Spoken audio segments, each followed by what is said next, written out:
And our first guest of the day, Hannah Kaiser, joining us back on the show. You can follow all her work at Yahoo Sports. Follow her at Hannah R. Kaiser on Twitter. And also, I just listened on my drive to her bandwagon pod. So we'll get into some of those topics right now. So, Hannah, how you doing? And I will say, are you enjoying this postseason as much as prior postseasons? Because that was a topic that you brought up this week. You know, not as Long much as pause. prior postseason. Explain. But I want to be clear. I think a lot of people's issue with the postseason is perhaps like, oh, these big 100-win teams getting bounced. This is a illegitimate tournament or something. That's not my issue with it at all. My issue is strictly on a game level. We've had so few close games and even fewer lead changes. Every game feels like if you score first, all right, we're just, counting the outs until that team wins. The best game we've had was when the Braves came back against the Phillies, and that was their only win in that series. I just think like there haven't really been any truly memorable games, but I actually kind of like the teams we have left. So I think there's still hope for this postseason. Let me ask you this: are you a fan? Because we've talked about this a couple of times. Some people agree, some people disagree about the layoff, the 5-day layoff.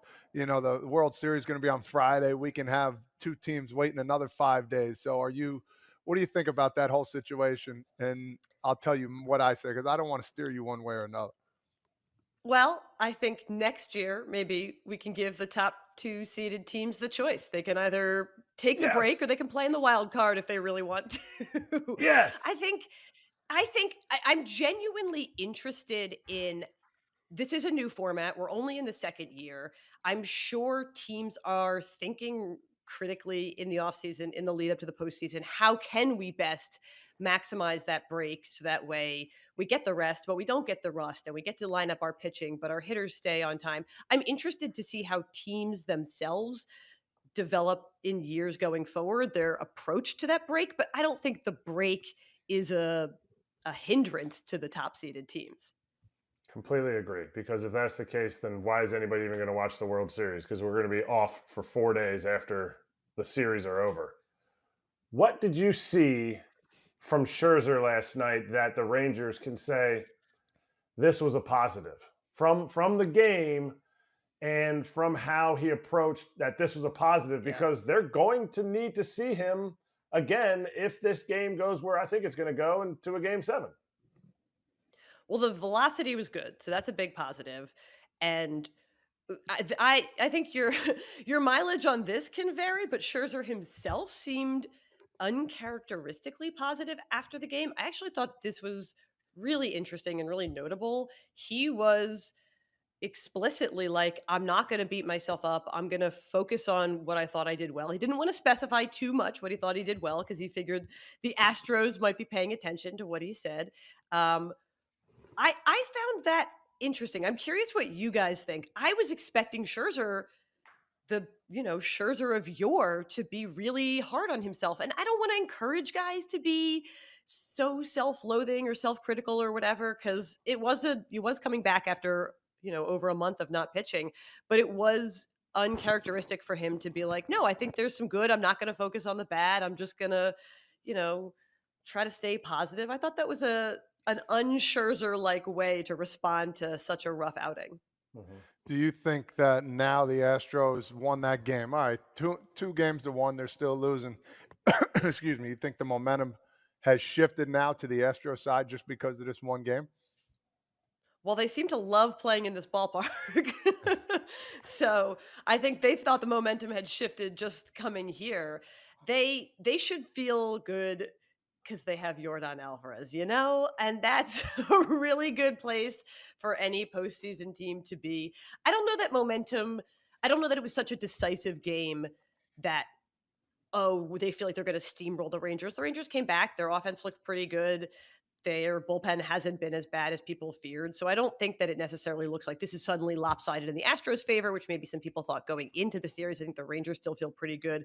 But the Astros look really comfortable batting it in Arlington. And When they're comfortable, their lineup looks really good. Both these teams are getting pretty good production out of the bottom of their lineup. When Mauricio Dubon and Leody Taveras are getting hits, I think that makes the rest of the lineup feel really good in both clubhouses. So I don't know. I think tonight, this is a dumb thing to say because of course, but it's like I think tonight will be really interesting because the Astros swept the Rangers here at the end of the regular season, and now they've won the first game. So it's like, come on, Rangers, like you got to take back a little bit of that home field advantage. You have to leverage the benefit you got sweeping or taking the first two games from the Astros in their ballpark, or else it's just, you've completely lost the advantage that gave you. You did a little piece on José Leclerc, diving into José Yeah. Leclerc. Tell us something about José Leclerc that you were like, because he's not known. He's not known around the league for what he's anchoring a team that right now, to me, is favored to go to the World Series. He is very sweet, and his fellow bullpen pitchers say he's the quiet, relaxed one. I think bullpens tend to get a reputation of being really goofy, really rowdy. He certainly seems like more of a chill guy. I thought it was so interesting that he talked about, like, I tried to get him to say, like, did you ever picture this? I was like, okay, you're on the mound in the 9th inning. Like, can you imagine being there when the World Series ends and you guys win the championship? You'll be the guy on the mound potentially. And he was like, no, I never. He was so adamant. He was like, I never even imagined I would be in the majors. He said, growing up in the DR, I signed just for the bonus money. And I'm just, even in going into the postseason, didn't have any expectations necessarily of being their closer. And I don't know if that's what's serving him so well. Maybe he doesn't feel the pressure that some other pitchers might feel, like they, dreamed of this their entire lives. I also loved the story that I included in that piece, that he said a real turnaround for him came earlier this season when after he had scuffled a little bit in the beginning and Bruce Bochy chalked those scuffles up to injury. But then he went home one night and his older son, he's got 2 sons, said, the Rangers won. And he said, yes, we won. And his son said, it's a good thing you didn't pitch. So that moment, he really felt like, oh gosh, he said that it was his first realization that his sons understood baseball well enough to now see where he fits in, not just be excited about him, being a Major League Baseball player, but they can understand whether or not he's having a good streak or a bad streak, and he wanted to have a good streak for them. That's really cool. When your kids get older, they say the darndest things, of course, but when they say it to your face and it's like, oh my God, this kid really understands. I'm stinking right now.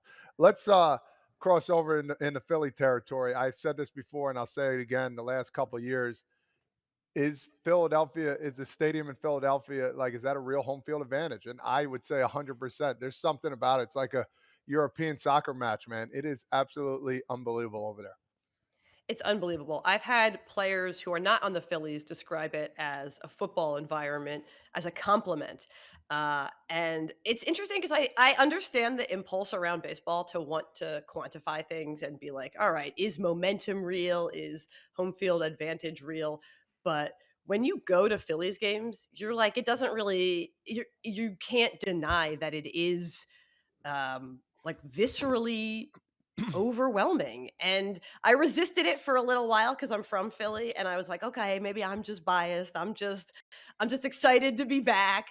But the way that players and coaches around the league talk about it, I think is really a testament to not just the team and the fans, but like the interplay that they have with one another. I love the way that different fan bases develop different personalities. I managed to just sort of incidentally finish the regular season in Seattle both this year and last year.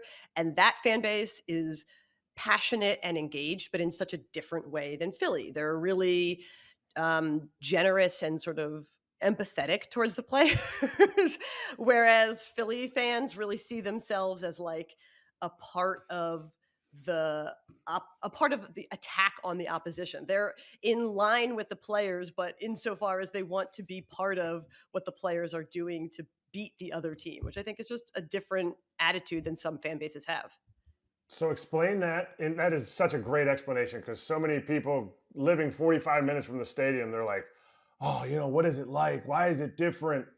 You explain that perfectly, but explain how they do that. Explain how the fans, because not everybody's going to pay $500 to get a seat in the nosebleed section at Citizens Bank, and they may never experience it.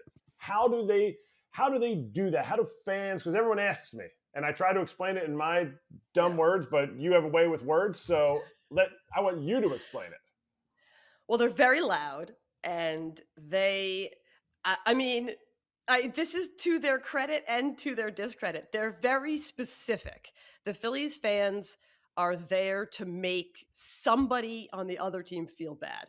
When they're batting, it's the opposing pitcher. When the opposing team is batting, it's whoever is at the plate. They bring a real intensity to the animosity. I mean, this is like I don't know. I thought this was fun. Maybe some people don't. Like when they were playing the Braves, the Phillies fans were chanting DUI at Marcell Ozuna, who had a DUI in his past. Like they came armed with Oppo research. They were there to not just root for their guys to get a hit, but they were there to be like, I hope this other team fails, and I hope you specifically, whoever is standing at the plate right now, I hope you fail and you feel bad about it too. That's like college level research, right? Sometimes the really hostile college crowds in basketball will have really specific signs and chants prepared. Kratz played with Orlando Arcia, and he has said he's just a happy-go-lucky, nice dude, right? Kratz, for the most part. He had that one snap moment though, where he was having fun with the fans, all good. I'm watching that video. Got him. And he lost it for 1 sec, and Acuna was bringing him back. That's when you're like, this tough. group really can get under your skin, right? Kratz, like you haven't seen him like that before, had you? Never. I've seen it. I've seen him upset, like, oh, I messed up or whatever. But before, he was like, hey, I got a ring, and then he turns around and he starts yelling, Gayate, Gayate. Yeah, and he's they like, got him easily. Like the goofy stuff. They were swimming in his head, dude. Yeah, they were swimming. So as PA people, Hannah, this is what we do. Totally. This is what we do. You do it in words. It's a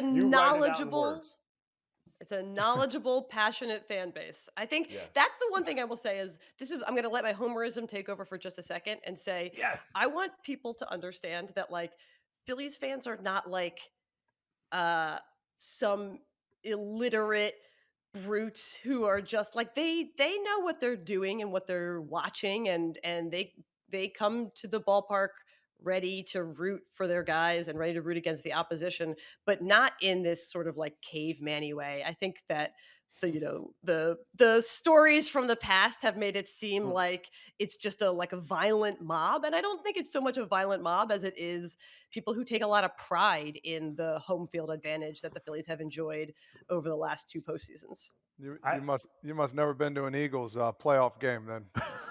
So we could. That's another I have story. not, to be clear. That's another story we could talk about. Those fans there. Holy cow! Oh my God! They're giving them an advantage though, Kratz and Philly, like for the baseball team. Here's where, and Hannah might agree with me or disagree with me, but here's where I think it's gone up a notch now, because everyone hears about booing Santa Claus, throwing snowballs, blah blah blah. My parents' generation with the Phillies knew about the 64 Phillies, and they just thought every single team was going to fall and collapse. So they just sat there and they were like, it's probably going to be bad. Even my grandmother, I hit a game-tying home run one time, and she goes, well, nobody was on base. Like they find something wrong with it. Yeah, they'll find something wrong with it. Now that's how it was. Now the Phillies fans have shifted. Like there's no more people who have watched that. Those people are not the ones going to the stadium. It's a new generation of people who take that grit that I think Philly has as fans, and now they're like, oh yeah, and we're a boss team, and our owner wants to pay, and we're about to go to the World Series again. I will say there are still some of those people, because those people are my parents, who last year would not let me put in for World Series tickets. The Baseball Writers Association of America lets us apply to get face value World Series tickets. Yep. And you have to do it before the World Series, so you don't know who's going to be in it. And I offered to do that for my parents, and they did not want that because they were so sure that the Phillies were going to let them down that they didn't want to get their hopes up that they would even be playing in the World Series. There And I you was like, go. they don't charge you if they don't go. It's okay. You can, and no. So this year I put in for the World Series tickets for my parents. So we'll find out for if you. it was a jinx. Good for Very you. nice. I want to talk about Zach Gallen a little bit, Jersey guy. This comment here actually makes me happy because call him Pork Roll, the real name, because it is Pork Roll. Taylor Ham is the company, right? Yes. Can you agree with Mhm. that with me? So did you get upset over Yes. the Scrapple comment? Was it over Scrapple? Yes. Oh, that Scrapple's absolutely Yes. disgusting. Absolutely disgusting. No, There's no chance. Scrapple is There's no. incredible. Have you Oh, read Scrapple? No, Can you explain to him what Scrapple is? I have. Because I've talked to Hannah about it. I always say it wrong. People, I thought. Go ahead, you explain it. well, it's like a cornmeal mush that is seasoned with pork scraps and some Oh, spices, and then it's kind of congealed into a grayish, upsetting looking loaf that you slice, and you either deep fry it or you sear it on a skillet, and then you can serve it with syrup, kind of like sausage, or you put it on an egg sandwich. And I eat it for real. This is, I think, I want to be clear about. It is not like a goof food. It is not like a, I don't know, deep fried Oreos or something at the county fair. You could go to my parents' house in South Jersey right now, open the fridge, open the drawer. There's Scrapple in the fridge. We eat it at home. It's like I eat spam. it at the It's Reading basically Terminal. like eating spam. That's Yeah, terrible. it's delicious. Oh, It's God. delicious.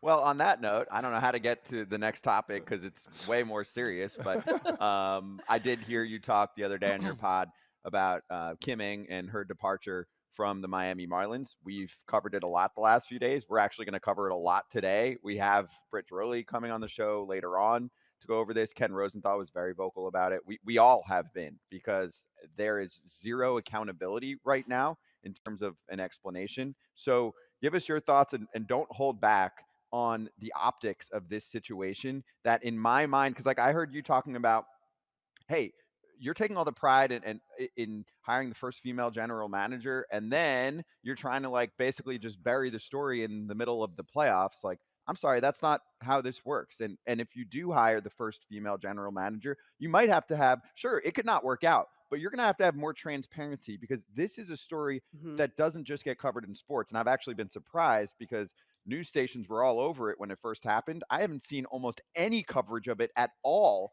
besides this show and a few articles and podcasts. Scott, that's a great point. You're right. I think that her hiring was seen as a watershed moment in industry, and to the way that it has kind of flown under the radar. First of all, I should say, you guys, I'm going to listen to you guys talk to Britt about it later, because she's done such incredible work on this from like a real reporter standpoint, and she's such an expert on how this all went down. So she's the real voice of expertise here. I just think it was so disappointing. I want to be careful on how I talk about this, because I don't want people to say like, oh, you think there's a double standard and women should get more leeway or whatever, because that's not true. And first of all, people were pretty mad when Chaim Bloom lost his job because they felt like he didn't get a fair shot. And there's, all this stuff being written about how the Red Sox might not be an attractive job because they have such short patience for their GMs. And we're talking like 4 years. And Kim Ng was not fired, but perhaps not appreciated enough after only 3 years. So we're being fair in that sense. But I also think, again, let me see how to say this without saying something incorrect. She's making progress. And when you come in as a GM, you already are working against the incumbents and whatever it is. And also just being a GM takes a long time to manifest on the field, because a lot of what you're doing is drafting and player development and trades for maybe minor leaguers who haven't come up yet. So the first 2 years, you're not even really judging her work based on the product on the field. But beyond that, like, she's someone who had so many years of experience in baseball, but not at this level. And that is a direct sort of result of sexism. Like, we can say, I think, sort of unequivocally that, like, Kim Ang did not get a GM job before this because she was a woman. And so if she had been successful elsewhere, I think she would have gotten a longer leeway in Miami. Or, right, if she had been a proven championship builder, they would see the Marlins getting to the playoffs in 3 years as a sign that they were on the right path. And so in that way, even if they are judging her sort of fairly in the same way they would judge a man, they are being biased against her because they're using her lack of president of baseball operations type experience against her. And that is something that she couldn't control because she interviewed for lots of GM jobs and it was widely known that she was overqualified. And so in that way, it's like maybe she could have taken a team with a bigger budget all the way to the pennant. And if she had done that in previous stops, would she have gotten a better chance in Miami? Maybe, probably. And in that way, like, you do have to be willing, if you are going to take the step of hiring a female GM, to give her a truly fair shot to show you what it is that she can do. And I don't know that they did that. And the timing is insane.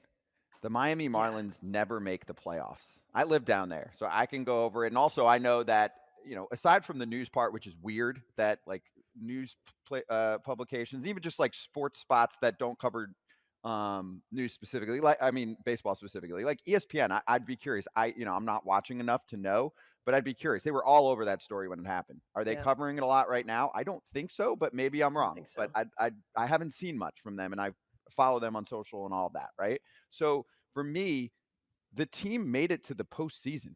She built Right. a better bullpen that fixed the 1-run record. She picked up Jake Berger and Josh Bell at the trade deadline. Like, I saw one article that was like, well, they signed like Segura and Gurriel. I'm like, yeah, for pennies. I mean, those were like low level signings because they have no resources ever, the Marlins. The problem also in our sport right now too, Hannah, is like every team wants to be the Rays. There's one freaking Rays, right? Every team's like, oh, we should spend nothing and be great and just rely on analytics. Well, how is that working for everyone else? Not that well. So, and I know that there was an analytics discussion, which I think you got into, paints a bad picture for her too, because it's not like she's not using information behind the scenes. So I just think everything about this story right now smells, and it can be fixed if there's a conversation. I would think Kim is going to speak more publicly about it at some point, because we know the Marlins aren't going to speak publicly about it. They would love to shove it under the rug and just move the hell on. I don't say this knowing anything, but I would not be surprised if she doesn't speak publicly about it, because if there has one thing that has defined Kim Ang's career, it is knowing that she can't publicly complain if she wants to continue to get opportunities in this industry. That was something that really stood out to me when she first got hired with the Marlins. And suddenly she was doing tons and tons of press, specifically talking about, of course, being the first female GM of a men's major sport, but also the path she took to get there and how overqualified she was. And that was sort of the first major moment in which she got to talk a little bit about having to do all these interviews for jobs that she knew were performative and she knew they weren't taking her seriously. And she went a really long time not saying that publicly. And she is someone who has consistently, I think, done what she's needed to do to succeed in an industry that wasn't prepared to watch her succeed, at least not when she started her career.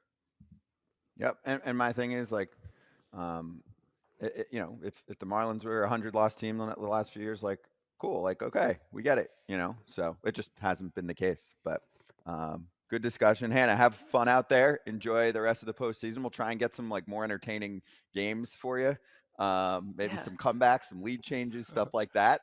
And then we'll catch you in a few weeks. Awesome. Thank you guys so much for having me.